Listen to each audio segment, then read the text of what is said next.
Дорогие друзья, любители и почитатели нашей телепередачи «Встречи у камина». И здравствуйте, уважаемая Светлана Запорожская. Здравствуйте. Ну, фамилия-то у вас какая? Говорящая. Говорящая фамилия. Светлана Запорожская, наши гости. И вот за столько лет наших телепередач, это уже 5-й год, как они идут, артиста Волжского драматического театра имени Пушкина мы приглашаем впервые. Можете представить? Замечательно. Я буду первооткрывательницей. Да, мы для вас открытие, вы для нас открытие. Ну, а кроме своей профессии артиста, у вас же, наверное, еще какие-то увлечения есть? На самом деле, мне нравится, у меня друг однажды произнес такую фразу, что артист – это много развитый, много изучающий чего дилетант. И поэтому я, наверное, отнесусь тоже к этому же числу. Я очень активный человек и изучаю всего очень много. То есть в разных сферах я вращаюсь. Это и педагогика, это и психология, это и IT-сферы, это и работа с видео-фотоматериалом, это и фотосессии как фотомодель. В общем, все, что мне интересно, я всегда в это с головой окунаюсь и изучаю. Посмотрите, какой круг интересов. И они все осуществляются, есть место для их реализации, да? Сейчас в театре я реализуюсь как педагог, помимо актерской деятельности. У нас есть студия. Ну, как педагог я не люблю себя называть именно педагогом. Мне больше нравится определение наставник.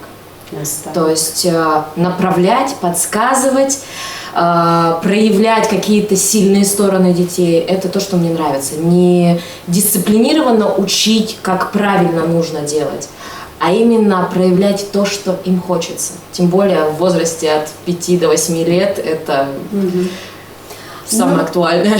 А по профессии, вот учились вы на кого-то, на артиста, на педагога или на кого? Я закончила Красноярскую академию музыки и театра. Да вы что? Да, в 2012 году. Красноярскую академию музыки и театра. Да. И приехали как сюда? По распределению? Нет, до этого я отработала. У меня на самом деле сейчас такой небольшой юбилей. 10 лет на сцене. На Орской сцене? Нет, вообще на профессиональной сцене после выпуска из института. Понятно. Вот. И я работала в городе Пермь, я работала в городе Ижевск. В Ижевске я отработала 7 лет. И после этого вот я попала в Орск. А как в Орск попали? Какая дорога вас привела? У меня был год перерыва от театра, когда я думала, хочу, не хочу. Ну, то есть у всех бывают эти скитания в профессии. Вот. И я рассылала резюме. Куда откликнуться, тем более в пандемию с театром было сложно. Театры сами себя бы как-то прокормить, не говоря уже о том, чтобы брать кого-то нового. И в 2021 году наш художественный руководитель Денис Юрьевич Радченко ответил на мое резюме и позвал в город. Вот так я тут и оказалась, собственно. И сколько лет вы уже здесь с нами? 2-й год. 2-й год? Да. Всего. В каких спектаклях вы были заняты в Орске уже? На самом деле... Что посоветуете посмотреть? На самом деле я очень активно занята в репертуаре. То есть если мы возьмем детский репертуар, то я занята во всех сказках, какие есть в театре. Если мы берем взрослые спектакли, ну, скажем так, в половине точно я занята. Вопрос, главная, не главная роль, но присутствие мое есть на спектакле. У каждого артиста есть свой любимый спектакль. Да. И переезжая из города в город, у меня также есть любимые спектакли. И, например, здесь для меня спектакль, который мне очень нравится, при первом же вопросе, когда меня спрашивают, что посмотреть, я его всегда рекомендую. Это спектакль «Мера за меру». Шекспир. Да. Шекспир. Да. Он сделан и на злобу дня, то есть в такой современной вроде бы обработке, но не перелопачено на наши какие-то примитивные вещи, а очень вкусно, очень качественно сделано, очень эстетически красиво. При этом сохранены все шекспировские переживания, там, драматический спектакль. Тяжелый отчасти, эмоционально, вот, но он очень интересный. То есть я говорю, если хотите познакомиться с театром, это мера за меру. И какая там у вас роль? Я играю Изабеллу. Изабелл. Да. Мое любимое имя, я часто говорю Изабель, соседки своей красивой девочки, Изабель. Мне так нравится вот больше произносить. Играете вы эту роль, да, Изабеллу? Понятно, Светлана. Ну, а ваше имя вам нравится? Да, я очень люблю свое имя. И фамилию тоже очень люблю. Ну, фамилия-то у вас Если брать детский период времени, то мне казалось, это наказание, а не фамилия. Потому что какие только обзывательства не могли придумать на мою фамилию, это все было в мой адрес. Но это было до определенного времени, пока, ну это как я девушка сильная, я постояла за себя, после чего поняли, что меня обзывать это себе дороже. Фамилия у вас пришла с Украины, я так понимаю? Да, все верно. Папа, получается, переехал в Красноярск учиться, Так. и там познакомился в институте с мамой. Сибирячкой. Да. Вот. И после чего родилась моя старшая сестра в Красноярске. А я вот уже родилась на Украине. Они возвращались на какое-то время туда, там пожить, там и свой дом был, и огород, и, так скажем, у бабушки с дедушкой были тоже такие большие плантации. Вот, и, естественно, под боком все это, и тепло на Украине, и все растет. И у мамы была возможность там работать, и у папы родителей семья была близки. И вот какое-то время жили там. Потом у меня папа уехал в Германию служить, и мама перебралась в Красноярск, где уже мы продолжили жить. Понятно. Вы говорили про Германию, у меня бабушка немка. Да, вы что? Вот, она в блокаду Ленинграда из Германии. Они из Германии переехали в Питер, получается, в Ленинград. Во время блокады Ленинграда уже были, слово есть такое волшебное. Репортирован. Ну да. Да. Вот, мне иногда попадают депортированные. В Красноярске уже там бабушка познакомилась со своим будущим мужем. Понятно. Вот, то есть много различных национальностей у меня в крови. Ну, так, конечно, но российские немцы, они называют русские немцы. Так и говорим, русский немец, потому что в свое время Екатерина одарила землей немцев из Германии и на Кавказе, и в Крыму, и в Поволжье. Поэтому, конечно, это целая большая диаспора, которая существует и на нашей земле, и хорошо представлена на Урале. Вот. У меня у бабушки очень красивая фамилия. Рейх, которая говорит о себе, мне кажется, все. Ну, это прям... Рейх или Райх? Рейх. А Зинаида это актриса была? Валентина Рейх. Она была Валентина Рейх, да? Ну, в смысле, она есть у Валентина сейчас. Да, Валентина. Вот. А Рейх, это я про бабушку говорю, а про актрису, честно, сейчас не вспомню. Зинаида Райх, по-моему, у нее была фамилия. Но это мы вспоминаем. Ну и что вы можете сказать о своем коллективе? На самом деле коллектив очень интересный. Каждый человек представляет из себя очень яркую творческую единицу. И когда это объединяется во что-то единое, например, если мы возьмем спектакль «Школяр», «Будь здоров, школяр» так он называется, то вроде бы все как массовка существуют, да, нету таких прям центральных, кроме главного героя, ролей.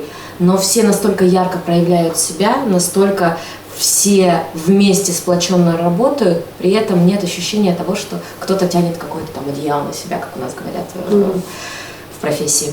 Вот. А каждый человек особенный. И, естественно, с каждым человеком нужно найти какой-то свой подход.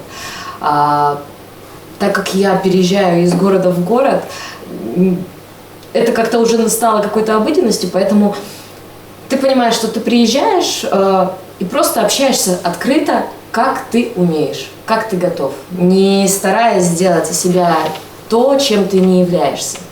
Проявить себя так, как ты хочешь, как отзывается твое сердечко, проявить себя так, как откликается у тебя. Ну, то есть, когда ты выходишь на сцену и понимаешь, вот хочу вот так. И делаешь, как считаешь нужным. Светочка, ну вот у меня появилось такое желание, общаясь с вами, услышать какой-то кусочек. Есть у вас какая-то вот Ну, маленький какой-то абзац из вашей какой-то роли. Ну, войдите в роль. Сейчас подумаю. Мгновение. Подумаю. Нет из роли Изабеллы? Там у нее нет монологов как таковой. Есть. Ну, может, какая-нибудь диалог. мушка-нарушка? Сейчас.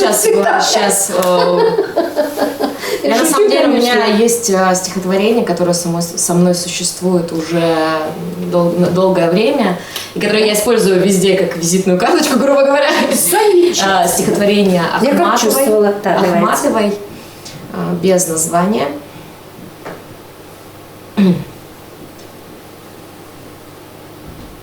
Дверь полуоткрыта. Веют липы сладко.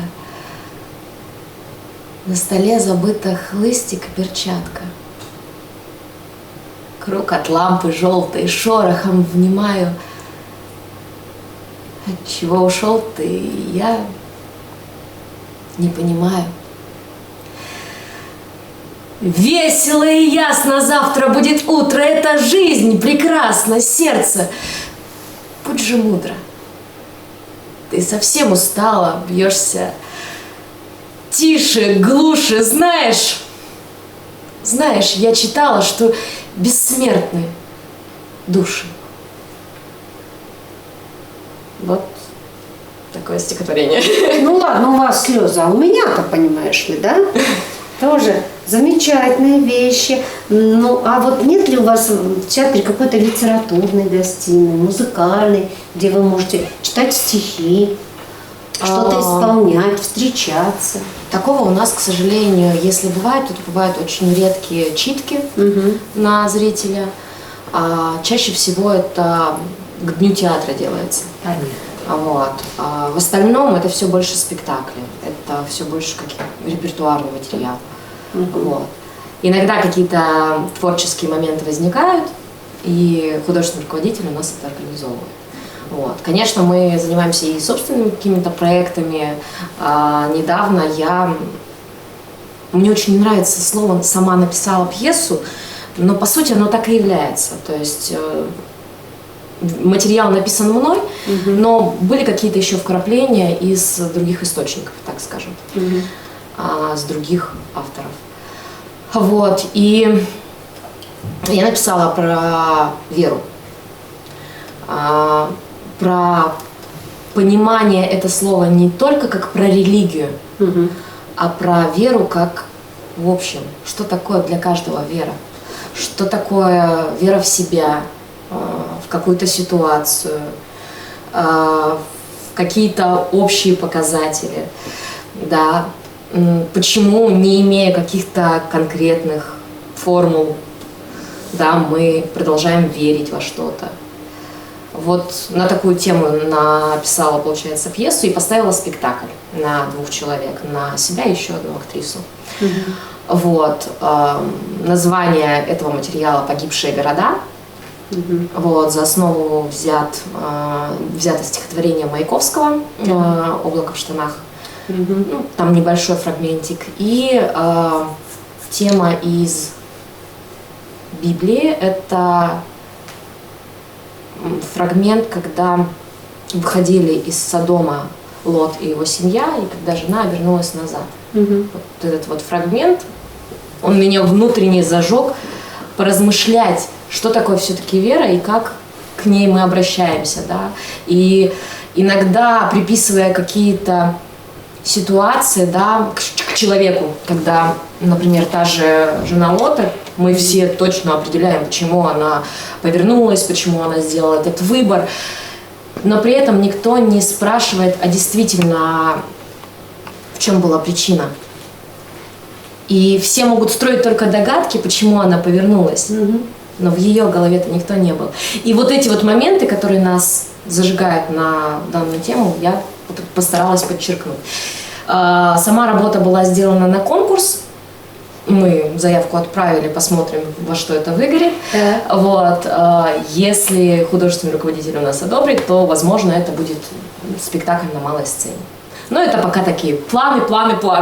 Ну вот видите, дорогие телезрители, мы впервые с вами познакомились с артисткой театра у камина И я даже не собираюсь прощаться со Светланой. Я хочу ее плавно переместить на уральскую кухню. Вот, это первое. А второе, хочу, чтобы она что-то пожелала всем, кто нас слушает. Это же все Восточное Оренбуржье. На самом деле, раз в конце получилось поднять тему веры, мне хочется пожелать, чтобы все верили в себя, в первую очередь, доверяли себе, своему внутреннему чутью, верили в любовь, верили в дружбу, верили в людей, которые окружают, чтобы всех наполняло вот это вот необъятное чувство веры. Спасибо большое, Светлана. Я очень рада знакомству с вами. Да. И до встречи, до очередной с вами, дорогие телезрители.